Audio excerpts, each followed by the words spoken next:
សរសៃអំបោះដែលត្បាញប្រទាក់តគ្នាប្រៀបដូចជាប្រវត្តិសាស្ត្រដែលបានបន្តមករាប់ពាន់ឆ្នាំប្របាញ់ជាមួយវប្បធម៌ប្រពៃណីបង្កើតជាធម៌ពលនិងវិសេសភាពនៃប្រជាជាតិមួយ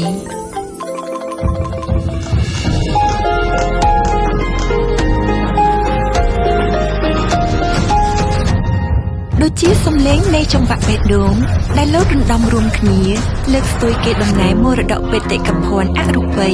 នៅលើទឹកដីនៃមរតកបេតិកភណ្ឌរូបី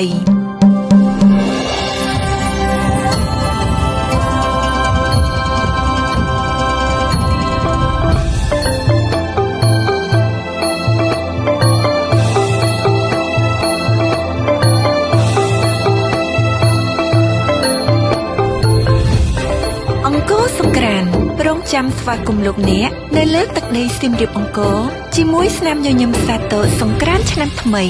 កម្ពុជាព្រះរាជាណាចក្រអច្ឆរិយៈ